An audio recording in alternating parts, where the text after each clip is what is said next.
Well, God forbid you be in the Big 12 or the ACC and get in Kirby Smart's way. He calls out both of those conferences at these weird, like, mid-semester meetings that the SEC will do with each other and says that Alabama, Ole Miss, South Carolina, few of the best teams in the country should have been in the college football playoff. You thought we buried the hatchet. You thought after an SEC team didn't play in the national championship, after Notre Dame beat Georgia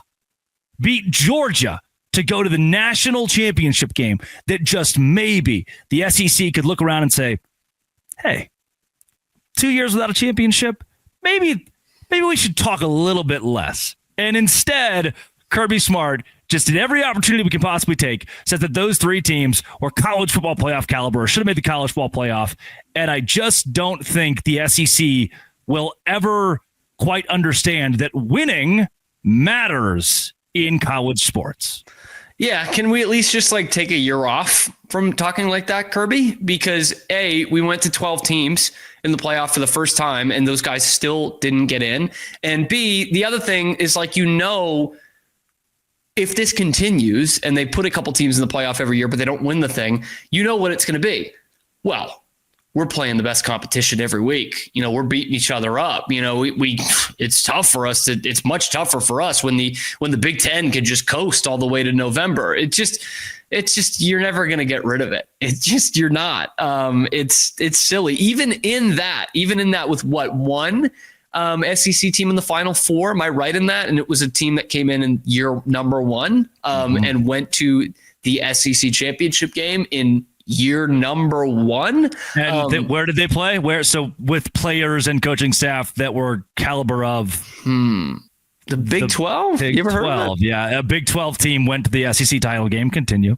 Yeah, so it's just, I don't even remember where I was going with it. It's just you're never going to hear the end of it. It's always going to be, well, this team should have been in and this team should have been in. And with them holding the cards, them in the Big Ten holding the cards, who knows what this playoff's going to get to before they're satisfied. 20 teams, 24 teams, 32, I don't know. But they're clearly not going to be satisfied. There's always going to be a team that's on the outside looking in. And more often than not, most years, it's going to be an SEC team because they always have 6 or 7 teams ranked at least. And so it's always, if you go to 12, 16, 24, there's always going to be a team that's right on the outside. And more often than not, it's going to be an SEC team with how they are perceived and how they are ranked throughout the season. So yeah, it's just dumb. God forbid they play 9 conference games, by the way. That would be just terrible because then South Carolina may accidentally lose to Mississippi State in their 9th conference game. And that's where I want to go next. Alabama might lose to Vanderbilt. That's where I want to go next. Vanderbilt or Mississippi State or Arkansas or Oklahoma at this point, people. This is a certain SEC team's schedule last season. And I want to ask you if this scares you at all. Okay. Mississippi State, Oklahoma, Georgia. All right. One of these things does not belong here. We'll give you that one. Vanderbilt. Home game against Florida. Sans DJ Lagway, by the way, because the coaching staff there is so terrible they wouldn't play him. Florida sans DJ Lagway, which was a bad football team. Arkansas, Kentucky, and 8-5 Texas A&M. That is not a very hard football schedule at all. But sounds like a Big 12 schedule. It does. Maybe worse than in some seasons. Yeah. And there was one good team on that list.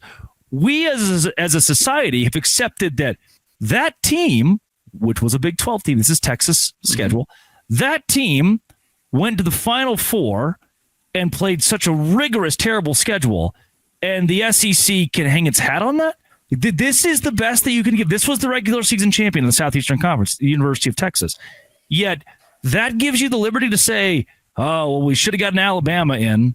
We should have gotten South Carolina in. If I'm Kirby Smart, the root of this issue is you should have gotten South Carolina in over Texas. Pick one of your own teams to boot out of this. A Big 12 school just represented your conference in its last stand at the college football playoff. Yet that at this point, it's so stupid to me that schedule can exist for your champion. You can still be a little female dog about this. Can you do me a favor? Can you read me the quote again from Kirby? Yeah, let me pull it up for me and the listeners out here. I think I've got a profound point to make. Okay. Sorry, I didn't know you'd gotten away from it. Well, I had deleted it so I could look at the Texas football schedule. Sorry. There's no outcry, he says, saying it's unfair when SEC gets 13 of 16 teams in basketball tournament by using RPI. I have a hard time thinking Ole Miss, South Carolina, and Alabama were not part of the best teams in the country. That's how he starts, then goes in on the ACC and the Big 12. Yeah, so it's this, and if you questioned him on it, it would be, I played against these teams. These are 3 of the best 12 teams in the country. And my ultimate point of that is like, okay, then how do we measure that? What's a better way of measuring that than seeing how they do against other good teams? Like, you want to pull RPI into this? You want to make it an RPI league like it basically was with the BCS era? I don't think that's a good way of examining how good these teams are. Maybe that's just me. Maybe I'm wrong. But you see these arguments all the time, and it's usually using verbiage that is subjective, right? Like, oh, well, these are the best teams. And it's like, well, based on what, man? It's like saying we can't say Jason Tatum's a bad player. We have to say he's not a tough player. Okay, you just decided that. You made that up. It's like, I think these are the best teams, not based on their record. I just think they're really good. It's like, if you think you're the best in math class and you just get like a 70 on the final, are you really the best in your math class? Because this is how we test how you know things. We test how good a football team you are by matching you up against other football teams. And you didn't win as many as some of these other teams that made the playoff, or you didn't do as well against your peers, which does need to count for something, no matter who your peers are, than some of these other teams did. So that's what it's always going to be. Well, I coached against these guys. I think they're the best. They've got 4 stars, or they're tough to run against, or no lead is safe with them, rather than let's look at the record. Let's look at where they finished in the conference. Let's see how they did against other playoff teams or teams with a similar record or better. But no, for the SEC, we have to ignore that. We just have to go off vibes. Who plays well when I turn it on CBS one Saturday out of 12? Yeah.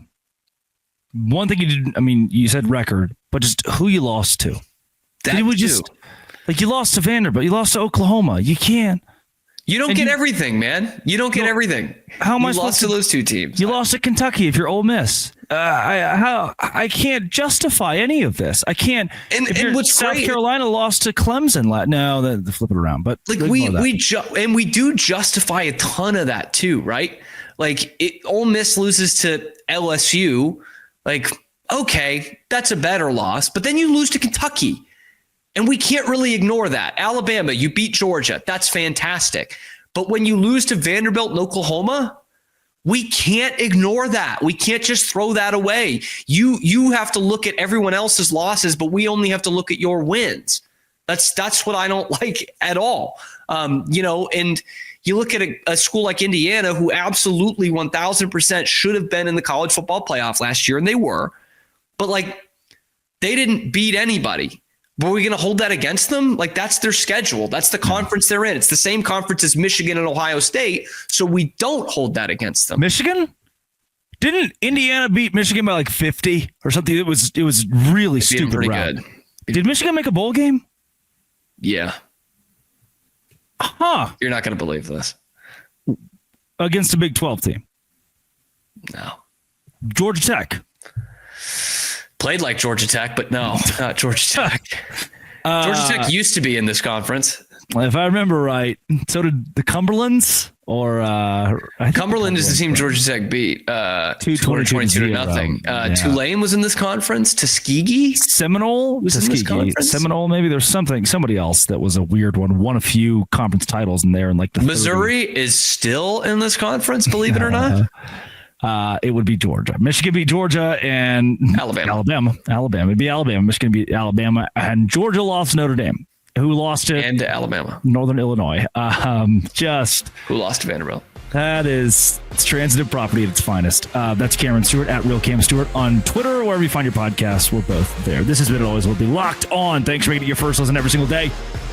A crossover with Baylor and Dose Grande.